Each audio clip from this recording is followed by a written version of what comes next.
के कार्यकर्ता आईएसआई से पैसे लेकर भारत में रक्षा जो ठिकाने हैं उनके नक्शे बेच रहे हैं, उनका सामान बेच रहे हैं, इस देश के सैनिक की हत्या का षड्यंत्र रचवा रहे हैं आईएसआई के साथ मिलकर। और दूसरी तरफ ये छद्म राष्ट्रवादी सड़क पर भारत माता की जय के नारे लगाते हुए तिरंगा आगे लेकर, भाजपा का झंडा आगे लेकर चल रहे हैं। ये सब आपने कवर किया, इस पर पूरी बीजेपी मौन है, इस पर मध्य प्रदेश के सारे नेता मौन है, इस पर जरा जरा सी बात पर बच्चे एग्जाम में सवाल की प्राथमिकता कैसे हल करें, इस पर बोलने वाले प्रधानमंत्री अपनी मन की बातों पर मौन है। यह आपके सामने है। इसी तरह आपने देखा होगा, यह भी एक अखबार है जिसमें आईएसआई एजेंट बलराम जो बजरंग दल का कार्यकर्ता है और बजरंग दल की यूनिट जो इस्तेमाल करता है, आप सब जानते हैं कि बजरंग दल क्या है, किन के लिए काम करता है। यह वही बजरंग दल है जो 14 फरवरी को अपने प्रेम का प्रदर्शन करते हुए या प्रेम का इजहार करते हुए युवा जोड़ों को दौड़ा दौड़ा कर पीटता है और तथाकथित संस्कृति रक्षक इसको जायज ठहराते हैं। इस बजरंग दल के कार्यकर्ता को पकड़ा गया और जिसने आईएसआई के एजेंट के तौर पर काम किया, भारत के रक्षा ठिकानों के नक्शे भेजे, भारतीय सेना का मूवमेंट आईएसआई को भेजा और इसने बताया कि इसके साथ पूरा नेक्सस गुजरात में और मध्य प्रदेश में लोगों का जुड़ा हुआ है। आईएसआई जासूसों से बीजेपी के कनेक्शन का एक और सबूत ये पत्रिका ने छापा है। इसमें वो व्यक्ति भी दिखाई दे रहा है, ध्रुव, जो वहां पर है, भाजपा के कार्यकर्ता। इन्होंने साफ बताया कि इन्होंने एक सेंटर के नाम पर, एक कॉलिंग सेंटर के नाम पर ये पैसे लेते रहे और आईएसआई इनको पैसे देता रहा और ये जगह जगह भाजपा के कार्यकर्ताओं को पैसे देकर उन्हें अपडेट कराते रहे और भारत के सारे रक्षा ठिकानों के नक्शे और भारतीय सेना का मूवमेंट आईएसआई को भेजते रहे। मित्रों, जिस दिन से भाजपा के रैली कार्यक्रमों का खर्च आईएसआई उठाती है और इसमें यह भी लिखा हुआ है कि इसी कोचिंग सेंटर के थ्रू, इसी कॉलिंग सेंटर के थ्रू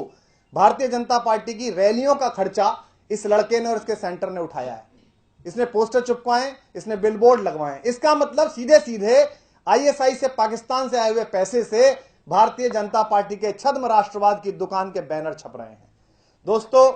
यह पहली बार हुआ भारत में कि बिना बुलाए बाराती की तरह केक खाने के लिए प्रधानमंत्री जो ये कहा करते थे कि गोली की आवाजों के बीच शांति की वार्ता नहीं हो सकती, वो नवाज शरीफ के यहां पहुंचे और उनके जाने का परिणाम यह हुआ कि पठानकोट में हमें लेफ्टिनेंट निरंजन जैसे बहादुर सपूतों की वर्दी खून से सनी हुई देखनी पड़ी। और उसके बाद यह हुआ कि आईएसआई जिन्होंने वो साजिश रची थी वो स्वयं भारत में जांच करने आए और उन्होंने डोजियर फेंक के मारा इस देश के ऊपर, प्रधानमंत्री जी के और केंद्र की सरकार के ऊपर, और कहा कि हमारा इसमें हाथ नहीं है, तो आपने खुद कराया है। और अब ये सबूत निकल के आए हैं जिसमें भाजपा के लोग, बजरंग दल के लोग ये सब काम कर रहे हैं। यहां प्रश्न ये उठना है कि देश के कैंपस, चाहे वो जेएनयू का हो, चाहे रामजस का हो, जहां से प्रतिभाएं निकलती हैं, जहां से लोग निकलते हैं, वहां अगर राष्ट्र विरोधी नारा लगता है, भारत के खिलाफ नारा लगता है, कश्मीर की अखंडता के खिलाफ नारा लगता है, तो इसकी असफलता का सीधा सीधा श्रेय केंद्र सरकार का है, प्रधानमंत्री का है, गृह मंत्री का है। आम आदमी पार्टी के विधायकों को सड़क चलते गिरफ्तार करके कीर्तिमान बनाने वाले प्रधानमंत्री जी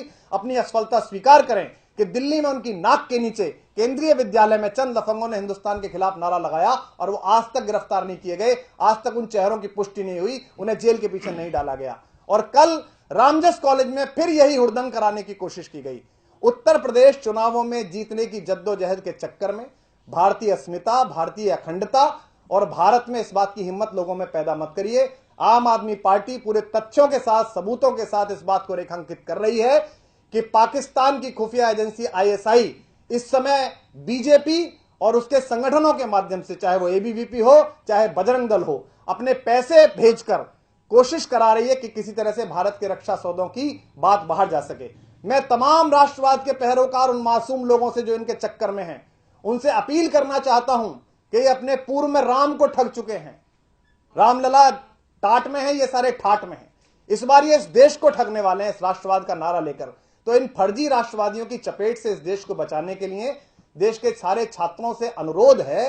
कि अगर उन्हें किसी विषय पर बहस करनी है तो वो एक लोकतांत्रिक अधिकार के तहत एक दूसरे को आमंत्रित करके उस पर विचार विमर्श करें, इनके चक्कर में ना आए, क्योंकि इनका सारा प्लान पहले से डिजाइंड है कि कौन आईएसआई से चंदा लेगा, भाजपा के बैनर्स के नीचे लेगा, फिर रैलियां कराएगा, फिर चंद लड़के जाकर नारा लगाएंगे भारत माता मुर्दाबाद के, फिर 5-6 लड़के उनको पीटेंगे और फिर ये राष्ट्रवाद के महानायक बनकर सामने आएंगे। तो हम आम आदमी पार्टी की ओर से देश के तमाम जागरूक नागरिकों को जो पॉलिटिकल इंक्लिनेशन के साथ नहीं हैं, उन सब से अनुरोध करते हैं कि वो मतदान का निर्णय अपने विवेक से लें, वो ए को जिताएं, बी को जिताएं, सी को जिताएं, पर उन लोगों को पहचान लें जिन्होंने राम को बेचा और जो अब इस राष्ट्र को बेचने वाले हैं, उनको पूरी तरह से पहचान लें। इन अखबारों को दोबारा देखें, इन चेहरों को पहचानें कि बीजेपी की आईटी सेल का संयोजक मध्य प्रदेश का,